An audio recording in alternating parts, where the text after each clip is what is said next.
Hi friends, అందరు ఎలా ఉన్నారు? బాగున్నారు. నేనైతే ముంబై నుండి ఊరికి వచ్చాను.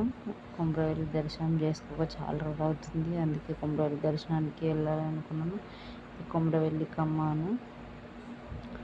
నేనుగా కొమరవెల్లి దర్శనం అయితే చేసుకొని ఇంటికి వెళ్ళాను. చూడండి, కొమరవెల్లి కమ్మాను. తర్వాత ఇంటి దగ్గర నుండి ఆటోలో వచ్చాము. ఇక్కడ దిగి మళ్ళీ వేరే ఆటో తీసుకొని వెళ్ళాము. చూడండి, గురువారం రోజు వెళ్ళాము. అందుకే కొంచెం మంది ఎక్కువ లేకుండే. ఆదివారం రోజు వెళ్తే బాగా మంది ఉండేవాళ్ళము. జాతర అయితే జాగుతుంది అక్కడ. గద్దె ఏం లేదు, కాకపోతే కాళ్ళు బాగా కాలుతుండే. చెప్పులు పెట్టడానికి కూడా పైసలు తీసుకుంటారట. కానీ మేమైతే ఒక సైడ్కి అయితే తీసి వెళ్తున్నాము. ఇప్పుడు మనం చూడండి, కొన్ని ఏళ్ళు అవుతుంది నేనైతే కొమరవెల్లికి రాక.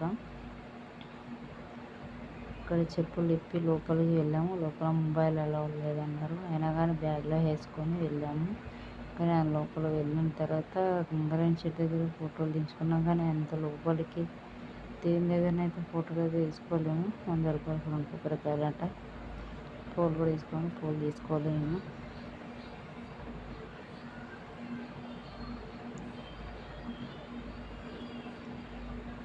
ఇప్పుడు ముందు తడకలు చేసి లోపలికి అయితే వెళ్ళాము. గంగారాయణ చెట్టు దగ్గర చాలామంది ఉన్నారు. ఇక్కడ ఫోటోలు తీసుకున్నాము కొద్దిసేపు. తర్వాత కొంచెం వీడియో తీసుకొని తర్వాత లోపలికి వెళ్ళిపోయాము. మీదైతే కొంచెం లైన్ ఉండే, లైన్ చూసుకొని మీదికి వెళ్ళాము.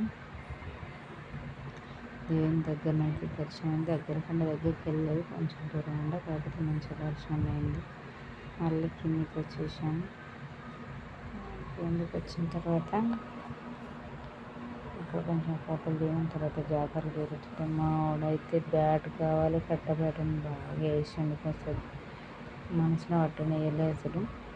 కొంచెం కొట్టినా ఏడిసిండు. ఆయన పాపం అనిపించింది. మళ్ళీ అందరు పోయి బ్యాట్ బాల్ కొనిచ్చిన, పెద్దమ్మకి కూడా ఏమో కొనిచ్చిన.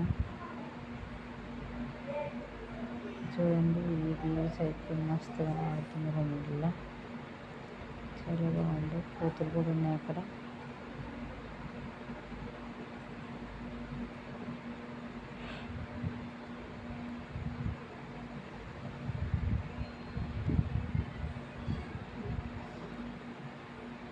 కూడా ఎంతమంది ఉన్నారంటే సండే రోజు ఇంకా బాగుంటారట. ఈ సీజన్ అయిపోయింది. సీజన్ టైంలో అయితే ఇంకెంతమంది ఉంటారో గమనించుకోండి.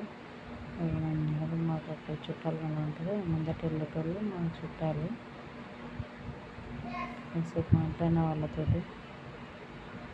ఊళ్ళు ఉంటే ఎక్కడికో ఒకరికి వెళ్ళాలి. వెళ్తే బాగుంటుంది. నేను ముంబై నుండి ఎక్కడికి వెళ్ళలేను. వచ్చినప్పుడు ఎప్పుడు వచ్చినా కానీ అటు ఇటు వెళ్ళామని అటు టైంలో ఈసారి అయితే కొంచెం టైం తీసుకొని అయితే వెళ్ళాను. వెళ్ళడం అనిపించింది. వెతికింది బయటకి వచ్చేసాను.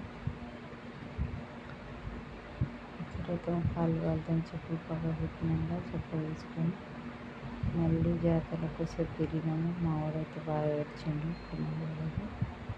కాళ్ళు కాలుతున్నాయని చెప్పి వేసుకుని పడబట్టు. ఇదైతే గుడి జాతర సాగుతుంది కదా, ఫుల్ జాతర ఉన్నప్పుడు ఇళ్ళ లైన్ కడతారట. ఇదేమో ఇక్కడనేమో చెరువు ఉంది. గుండ్లు వేసుకొని చెరువు దగ్గర స్నానాలు చేస్తారు కదా. ఇప్పుడైతే ఒక్క సుక్క కూడా నీళ్ళు మొత్తం అయిపోయింది. మొత్తం జాతర అయిపోయింది కదా, మళ్ళీ సీజన్ టైంలోనే ఆ నీళ్ళు నింపుతారని. తర్వాత మళ్ళీ కొద్దిసేపు జాతరలోకి వెళ్ళాము. మా వాడైతే ఒకటి ఏడుస్తుండే. అయినా కానీ కొద్దిసేపు జాతర మరిపించి మా చుట్టాలు ఉంటే వాళ్ళు ఉండే వాళ్ళ ఇంటికి వెళ్ళి కొద్దిసేపు ఉండి మళ్ళీ కొద్దిసేపు వచ్చి జాతరలో ఏమో కొనుక్కొని మళ్ళీ ఇంటికి వెళ్ళిపోయాము. Okay, thank you.